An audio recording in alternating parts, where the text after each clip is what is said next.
Budget के ठीक पहले 8वें वेतन आयोग का अनाउंसमेंट जो हमने देखी थी और चुनावी माहौल गर्म था और इसको हम नहीं भूल सकते। यहाँ पर भी सरकार के पास अरियर्स के पेमेंट को लेकर के अभी एक बड़ी मतलब पे आउट उनके सामने खड़ा होगा इसके अरियर्स के पेमेंट को लेकर के। तो यहाँ पर भी तो पैसा तैयार रखना है सरकार को, ये भी तो उनके खर्चा है एक बहुत बड़ा। ये तो देखिए, एक तरह से सरकार ने इस एरियर्स को तो पोस्टपोन कर दिया। अभी आपने बनाया है पे कमीशन। वो पे कमीशन अब अभी तक तो पूरी तरह से सेटअप काम भी करने लगा, ऐसा प्रतीत नहीं होता। बट आप मान के चलें कि भाई एक डेढ़ डेढ़ डेढ़ साल के अंदर अंदर या 1.5 से 2 साल के अंदर ये रिपोर्ट आएगी। उसके बाद सरकार व्यू लेगी। तो आज आप जनवरी 26 में बैठे हैं। अगर जनवरी 28 के जो 28-29 का जो बजट आएगा उस समय अगर आप व्यू ले रहे होंगे तो उस समय एरियर की बात रहेगी। आज के दिन जैसे मैंने कहा, अगर आप रिफंड नहीं करते टैक्स का, उससे अगर आप कुछ टैक्स रेवेन्यू बचाते हैं, उसी तरह से अगर आप ये पे कमीशन वगैरह को पोस्टपोन कर दें और उसके कारण से आप अपने एक्सपेंडिचर बचा लें, तो वो स्ट्रेटजी तो काम करती नज़र आ रही है। सरकार ने इफेक्टिवली 2 साल के लिए ये एरियस वगैरह बचा लिए हैं। लेकिन ये परमानेंटली नहीं बचते हैं, क्योंकि सरकार ऐसा निर्णय कभी नहीं ले पाएगी कि 1 जनवरी 2026 की जगह आप 1 जनवरी 2028 से नए पे कमीशन को लागू करेंगे, क्योंकि वो तो पॉलिटिकली अनसस्टेनेबल होगा, राइट। तो इसलिए होगा तो सही, वो देने तो पड़ेंगे। लेकिन आप ये कि भाई ठीक है, इलेक्शन से पहले उस साल आप खोल दीजिए सारा 28-29 के पास इलेक्शन के नज़दीक आप आते नज़र आएंगे।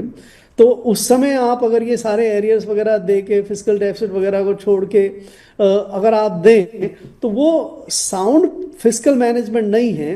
लेकिन आपका जो ऑप्टिकल फिस्कल मैनेजमेंट है, भाई आप 4.4% रखना चाहते हैं, रख लें। आप अगले साल के लिए मान लीजिए 4% रखना चाहते हैं जीडीपी का फिस्कल डेफिसिट, तो रख लीजिए। लेकिन आप बहुत सारी चीज़ें जो पोस्टपोन कर रहे हैं, जो आपके अंदर अंदर ही जो एक तरह से दबाव बनते चले जा रहे हैं, वो आपको आगे तंग करेंगे। एक और दबाव जो मैं आपसे बिल्कुल समझना चाहूंगी कैपेक्स को लेकर के, ठीक है, क्या कैपेक्स को बढ़ाकर 12.5 लाख करोड़ रुपए कर सकती है सरकार? पिछले साल से करीब हम यही ट्रेंड देख रहे हैं, 10 to 15% ज्यादा। और यहाँ पे FRBM एक्ट जो है उसका मसला फंसता हुआ नजर आ रहा है। कैपेक्स टू जीडीपी रेशियो 3% से ज्यादा नहीं होना चाहिए और इससे सरकार लग रहा है भटक रही है। देखिए, अगेन सरकार का ये विश्वास था, ये 2022 या 2021 से शुरू हुआ था कि कैपेक्स की जो स्ट्रेटजी है, कैपिटल एक्सपेंडिचर के जरिए आप देश की जो आर्थिक वृद्धि की दर है उसको बढ़ा सकते हैं, जीडीपी की ग्रोथ को आप अच्छा पुश दे सकते हैं। तो 2021 से 2024 तक सरकार ने काफ़ी इस पे वृद्धि की।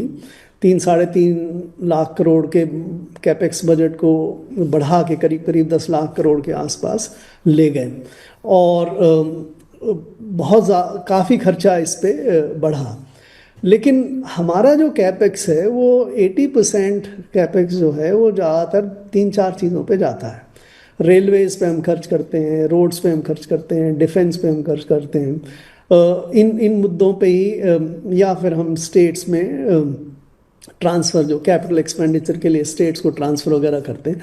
इन 4-5 चीज़ों में ही हमारा 90% 85% जो कैपेक्स है वो चला जाता है। अगर ऑब्जेक्टिवली देखें तो ये कैपेक्स के रिजल्ट्स जो आने चाहिए वो नहीं आए। एक उदाहरण मैं आपको देता हूँ कि 2019 में जितने रेल पैसेंजर ट्रैवल करते थे, 2025 में उतने रेल पैसेंजर भी नहीं ट्रैवल करते हैं। तकरीबन 6-7 लाख करोड़ रुपए के रेलवे पे कैपेक्स के बावजूद बहुत सारा कैपेक्स अभी भी रेलवेज में जो हो रहा है, चाहे हाई स्पीड ट्रेन के ऊपर हो रहा हो या इन पे, वो अभी फ्रक्टिफाई भी नहीं हुई, और फ्रक्टिफाई हो जाएंगी तो भी उससे बहुत ज़्यादा जीडीपी या देश की ग्रोथ में मदद मिल रही हो ऐसा नज़र नहीं आता। रोड पे काफ़ी अच्छा रिजल्ट आ रहा था।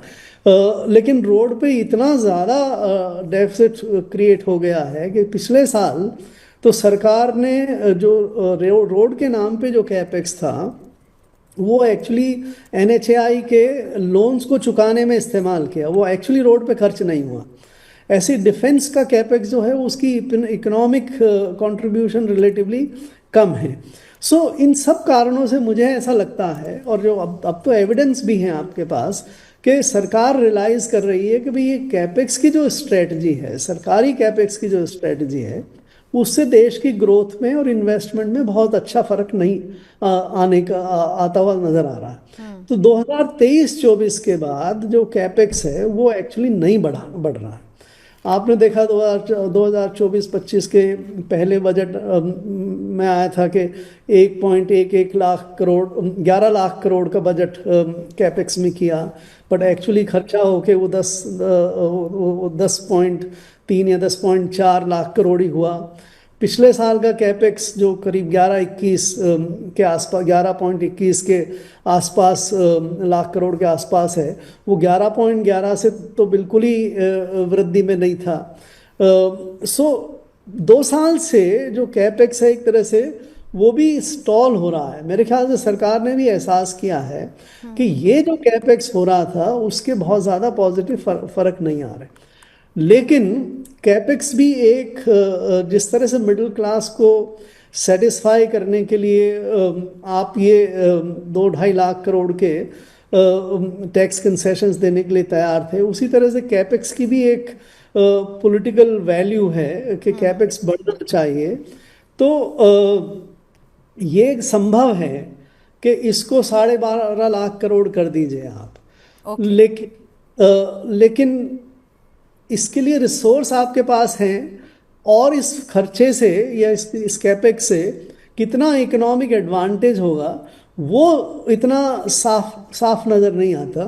तो अगर केवल ऑब्जेक्टिव और इकोनॉमिक आधार पे अगर आप बात करें कि देश में ग्रोथ के कंट्रीब्यूशन से, तो ये उचित नहीं लगता कि 12.5 लाख करोड़ होना चाहिए। लेकिन सरकार निश्चित रूप से जैसे आप मिडिल क्लास को बहुत सारा कंसेशंस दे सकते हैं, आप कैपेक्स को 12.5 लाख करोड़ के लिए बढ़ा सकते हैं।